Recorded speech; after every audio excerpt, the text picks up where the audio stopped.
కానీ కాంగ్రెస్ని ఆ స్థాయిలో విమర్శించడం సమంజసం అంటారు. ఎందుకంటే మీకు తెలుసు కేసీఆర్ గారు 31 పార్టీల యొక్క లేఖలు తీసుకున్నప్పటికీ కూడా అనుకూలంగా తిరిగి కాంగ్రెస్ పార్టీయే అనుకూలంగా తెలంగాణకి తీర్మానం చేయడం వల్లనే తెలంగాణ వచ్చిందనేటువంటిది బహిరంగ రహస్యం.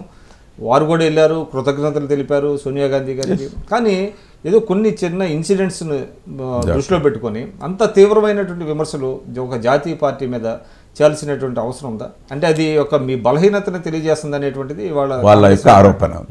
మీరు చూడండి 2004 నుంచి ఇప్పటి వరకు మా ప్రభుత్వం కొత్త ప్రభుత్వం ఏర్పడ్డది.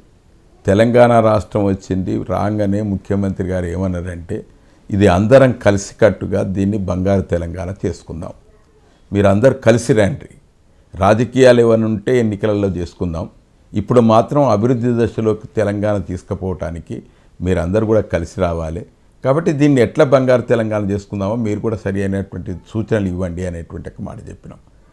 డే 1 నుంచి మీకు ఇవాళ చెప్తున్నా, డే 1 నుంచి మా రాష్ట్ర ప్రభుత్వాన్ని అస్థిరపరచాలనేటువంటి ఒక కుయుక్తులు ఇలా కాంగ్రెస్ పార్టీ కానీ ఇతర పార్టీలు కానీ చేస్తూ వస్తున్నటువంటి ఒక విషయం.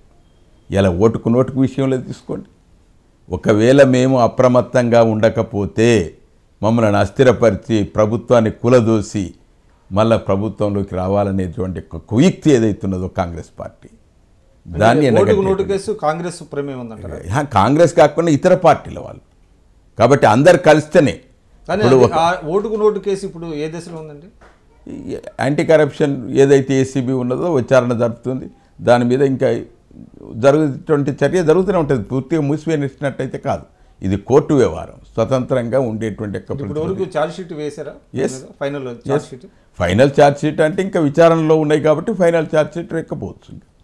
అంటే మీరేమన్నారంటే ఒక ప్రభుత్వాన్ని కూలదేసేటువంటి ఒక అస్థిరపరచాలనేటువంటి ఒక ప్రయత్నం చేశారు, అది చాలా సీరియస్ అలిగేషన్ అదే అంటే. కానీ అటువంటి సీరియస్ ఇష్యూ మీద మీ ప్రభుత్వం మాత్రం దాదాపు 2.5 సంవత్సరాలు అయిపోయింది ఇప్పుడు ఓటుకు నోటు కేసు జరిగి, ఇప్పుడు దాకా ఫైనల్ ఛార్జ్ షీట్ అయిపోవడం అనేటువంటిది ఏ విధంగా అర్థం చేసుకోవాలి? ఇప్పుడు దానిలో ఉండేటువంటి కొన్ని అంశాలు ఏవైతున్నాయో దానికి ఏదైతే మూలాలు ఉన్నాయో ఆ మూలాలన్నీ కూడా బయటకు వచ్చేంత వరకు విచారణ జరగాలి కదా. విచారణ జరగకుండా ఆదరబాదర చేస్తే గతంలో అపహాస్యాల పాలైనట్టుగా ఉండటానికి వీల్లేదు. ఏదైనా కేసు పటిష్టంగా ఉండాలంటే విచారణలో ఉండేటువంటి ఒక నివేదిక రావాలి. ఆ 2019 లోపు వచ్చే గ్యారెంటీ. మొన్న ముఖ్యమంత్రి గారు కూడా అన్నాడు అది మూసివేసినట్టు కాదు, ఇంకా విచారణ జరుగుతుంది అనేటువంటి ఒక మాట కూడా ముఖ్యమంత్రి గారు ప్రస్తావించారు. కాబట్టి కాంగ్రెస్ ఆనాటి నుంచి ఈనాటి వరకు కూడా చూస్తే ఏది కూడా కాళ్ళల్లో కట్టెలు పెట్టేటట్టుగానే ప్రవర్తిస్తూ వచ్చింది. కానీ దీని చేయూతనిచ్చి రాష్ట్ర ప్రభుత్వాన్ని కొన్ని రోజులు పనిచేసినట్టు చేద్దాం అనేటువంటి ఆలోచన మాత్రం లేకుంటున్నది. Please subscribe to iDream.